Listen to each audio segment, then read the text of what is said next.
में जन्मे तमाम संतों, महापुरुषों और गुरुओं को और वीरांगनाओं को मेरा कोटि कोटि नमन। आज की इस भव्य भीम महोत्सव समारोह में मुख्य अतिथि और अतिथि आए समस्त क्षेत्रवासियों की तरफ से आपका हार्दिक स्वागत और अभिनंदन और बहुत बहुत आभार आपका।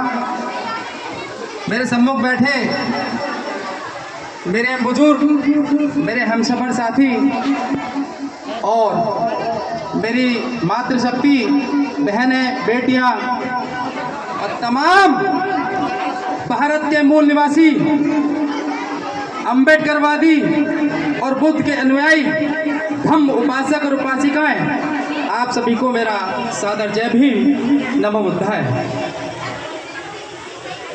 आज की इस सभा के अंदर ये जितने बुजुर्ग बैठे हैं, इनके संरक्षण में मैं आज अपनी बात को रख पा रहा हूँ। और सबसे मैं अहम बात कि आज मेरे बीच माननीय डॉक्टर जगजीवन राम जी, जो कि मेरे गुरु भी हैं, और उनका ये बड़प्पन है कि वो मुझे अपना भाई कहते हैं, उनका भी मैं हार्दिक धन्यवाद करता हूँ। सम्मानित साथियों, देखो प्रोग्राम तो बहुत होते हैं, आज मैं आपको एक ऐसी बात बताऊंगा जो सिर्फ आपको सुननी है। सबसे पहले सुने कि हम किसके लिए प्रोग्राम कर रहे हैं। परम पूज्य डॉक्टर भीमराव अंबेडकर साहब जी के लिए। लेकिन सवाल पैदा होता है, क्यों, किस लिए और इसका रीजन क्या है।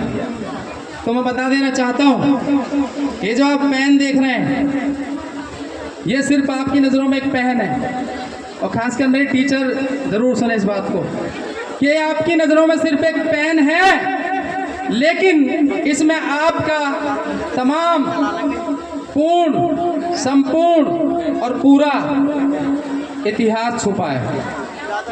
क्या छुपा है, सुन भी रहे हैं या नहीं? मैं बीच में सवाल भी पूछ लेता हूँ। इसमें पूरा इतिहास छुपा है बहुजनों का। ये जो ऊपर देख पा रहे हैं, ये है 15 और ये क्या है 85।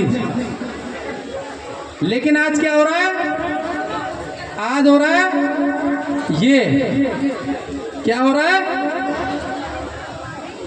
कड़वी है लेकिन सत्य ध्यान से सुन लेना। ये हो रहा है 15 कहाँ है, ऊपर, और 85 कहाँ है, सच है ना, बच्चे समझ गए। 15 हमारे सिर का ताज बना बैठा है और 85 उनके जूते चप्पलें, उनकी फैक्ट्रियों में नौकरी कर रहा है। पता है कारण क्या है? बाबा साहब को मानने वाले, बाबा साहब को मानने वाले 95% लोग हैं, और बाबा साहब की मानने वाले मात्र 5% लोग हैं। इस कौम और की में जमीन आसमान का अंतर है। इस कौम और की में जमीन आसमान का अंतर है। जो बाबा साहब की मान रहे हैं वो 15% लोग हैं। आदरणीय गुरुजी, जो बाबा साहब की मान रहे हैं वो 15% लोग हैं, और जो सिर्फ बाबा साहब को मान रहे हैं वो 85% लोग हैं। इसीलिए 15% लोग आज हमें छाती पे चढ़कर तांडव कर रहे हैं। सच है गुरुजी, झूठ है ये सच है ना। लेकिन हम क्या कर रहे हैं, हम पता है क्या कर रहे हैं, उनकी रैलियां बना रहे हैं। लेकिन बाबा साहब की बात को फॉलो नहीं कर रहे। जिसका जीता जागता सबूत बाबा साहब ने निर्माण किया, किस चीज का, SSD, समता सैनिक दल। क्या बच्चों जानते हैं, मैडम आप जानते हैं कि समता सैनिक दल किसने निर्माण किया? नहीं जानते। तो मैंने जैसा कहा ना 15%, ये बातें बहुत कम सुनने को मिलती है। मैंने बहुत वैसे ही नहीं कहते मुझे। SST समता सैनिक दल, लेकिन आज उसका लगभग पतन हो चुका है।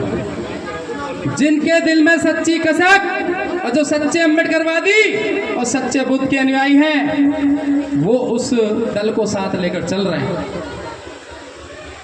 आज हम समाज के अंदर नए नए संगठन, नई नई पार्टियां बनाते जा रहे हैं। वो एक स्वार्थ है, वो सिर्फ एक स्वार्थ है। समता सैनिक दल बाबा साहब ने निर्माण किया, बाबा साहब का भव्य हम प्रोग्राम कर रहे हैं। बाबा साहब की बातों को फॉलो ना करके बाबा साहब की जन्म जयंतियां बना रहे हैं। लेकिन कहीं पर मैं देखूं तो आजाद समाज पार्टी, कहीं पे मैं देखूं तो बहुजन समाज पार्टी, कहीं पे मैं देखूं तो वाम से, कहीं पे मैं देखूं तो भीम आर्मी, कहीं पे मैं देखूं तो पता नहीं कौन कौन सी आर्मी। लेकिन नाम बाबा साहब ने स्वयं बनाया RPI पार्टी को। लेकिन क्या हुआ, आज वर्तमान के रूप में पता नहीं 2 पार्टियां देखने को मिल रही हैं। तो यह हमें सोचना पड़ेगा, बड़ा गंभीर विषय। आपके क्षेत्र दीनदयालपुरी, घूकना, नंदीग्राम, हरवंश नगर, सेवानगर या राजनगर एक्सटेंशन, आपके क्षेत्र में पहली बार, मेरे हिसाब से 40 सालों में पहली बार पंचशील जनहित सेवा समिति के लोगों ने और आप तमाम आसपास के क्षेत्रों की समिति के लोगों ने जो तन मन धन, जो अपना समय कीमती दे करके पहली बार 3 दिवसीय मेला लगा।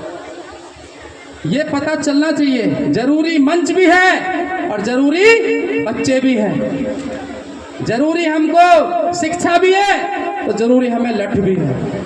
क्योंकि बाबा साहब ने कहा था, मैं संविधान तो बना रहा हूं लेकिन गलत हाथों में गया तो क्या साबित होगा, गलत, जो कि आज हो रहा है। और सही हाथों में गया तो क्या होगा, सही साबित होगा। बातें बहुत सारी होती है मेरे पास, सिर्फ मौका मिलना चाहिए। तो बात कर रहा था मैं 1585 की, तो सबसे पहले ये समझना होगा, आज जो हमारी बहन बेटियां, अभी मैं देख रहा था प्रोग्राम चल रहा था, मेरे सम्मुख बैठे मेरे आदरणीय बुजुर्ग हैं, मैं उनका धन्यवाद करता हूँ। ये चीज़ मुझसे उन्होंने कही और आपकी तरफ से मैं ये चीज़ रख रहा हूँ। पीछे एक बैनर लगा हुआ था, पीछे एक बैनर स्कूल का लगा हुआ था, तो उस पर एक देवी जी छपी थी जिनका नाम है सरस्वती। पता नहीं किसने रखा, मैं तो भूल चुका हूँ, पता नहीं उनका नाम किसने रखा। मैं पूछना चाहता हूँ, जिस व्यक्ति ने उनका नाम रखा और ये बता दिया गया कि शिक्षा की देवी सरस्वती है, कौन है, शिक्षा की देवी सरस्वती है। मैं पूछना चाहता हूँ इस मंच के माध्यम से, मैं डिबेट करना चाहता हूँ इस मंच के माध्यम से कि जाओ उन तांडव करने वाले साथियों से कह देना कि विनय बौद्ध इस मंच से कहने आया था कि शिक्षा की देवी कौन है। तो मैं एक आध बच्चे को आमंत्रित करता हूँ यहाँ पर, वो आकर के बताए कि भारत में, भाई कोई भी गूगल पे सर्च ना करे, क्योंकि जय भीम बोलना, बाबा साहब के प्रोग्राम लगाना, बच्चों के नाटक प्रस्तुत करवाना, डांस करवाना बहुत आसान है, शिक्षा की बात कहना भी बहुत आसान है, लेकिन उस पर अमल करना कुछ नहीं है, वो ये सिर्फ 15%। तो मैं पूछना चाहता हूँ, भारत की पहली मुस्लिम शिक्षित महिला कौन थी? जो बच्चा आएगा मैं उसको 100 का नोट अपनी जेब से अपनी मेहनत का दूंगा, गूगल पे सर्च मत करने माता से। आओ बेटे, भारत की पहली मुस्लिम शिक्षित महिला कौन थी वो बताएं आकर के। आइए बेटा, आइए, माइक लीजिए, सर दीजिए माइक। क्या नाम है बेटा? महक। है? महक। दोबारा सोचिए। अच्छा, अपना नाम बताइए। बहुत फातिमा शेख। बहुत बहुत धन्यवाद। भाई बच्चे के लिए तालियां बजाओ। क्या कर रहे हैं? अभी माननीय हमारे प्रदीप भाई हैं, कहाँ गए वो प्रदीप भाई जी? प्रदीप भाई ने मुझसे अंदर यही कह रहे थे कि हम जो कर रहे हैं ना वो गलत दिशा की ओर जा रहा है।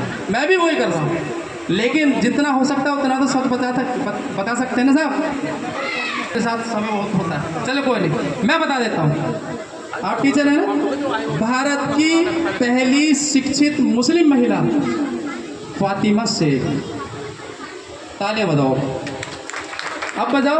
अब कौन ऐसा शख्स है, उस बच्ची ने हिम्मत करी उसको 100 रुपये दे दे?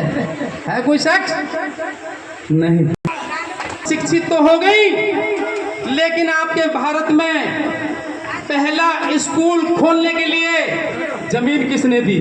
सीखने की दी स्कूल के लिए, पहला स्कूल खुलवाने के लिए। सबसे पहले मैं जो हमारे पत्रकार बंधु बैठे हैं मैं इनका धन्यवाद करूंगा, क्योंकि ये बहुजन मीडिया के साथ साथ हमारी बातों को आगे रखते हैं, क्योंकि आज के टाइम में यही बचा है, सिर्फ मोबाइल ही बचा, बाकी सब खत्म हो चुका है।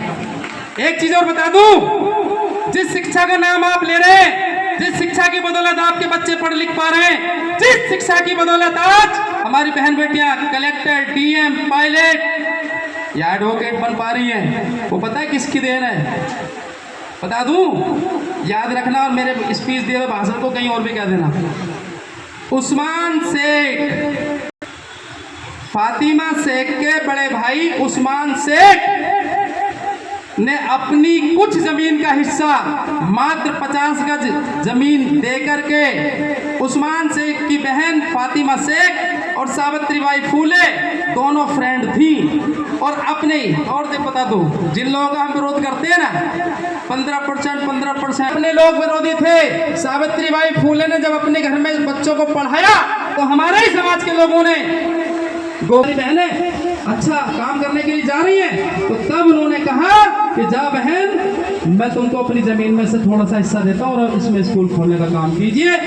भारत का पहला स्कूल उस्मान शेख की बदौलत खुला। परम पूज्य डॉक्टर भीमराव अंबेडकर साहब को जब सांसद का टिकट नहीं मिला तो पता है उसकी भी देन किसकी थी? आज क्या कर रहे हैं मित्र? छुरा भोंकने का काम करेगा। वर्तमान में चल रही है भ्रष्टाचारी मनवादी विचारधारा की सरकार, आज वही काम कर रही है, आपके साथ मिलकर के 14 दिन, 15 दिन, 3 दिन, 2 दिन परम पूज्य बोधिसत्व डॉक्टर भीमराव अंबेडकर साहब का जन्मोत्सव बना रही है। आपको सतर्क होने की जरूरत है। जब दुश्मन आपके बच्चे को गोद में ले ले तो समझ लेना आने वाला बड़ा बहुत बहुत बहुत बड़ा संकट है। अपनी बातों को समाप्त करता हूँ। जय भीम, जय संविधान, जय भारत।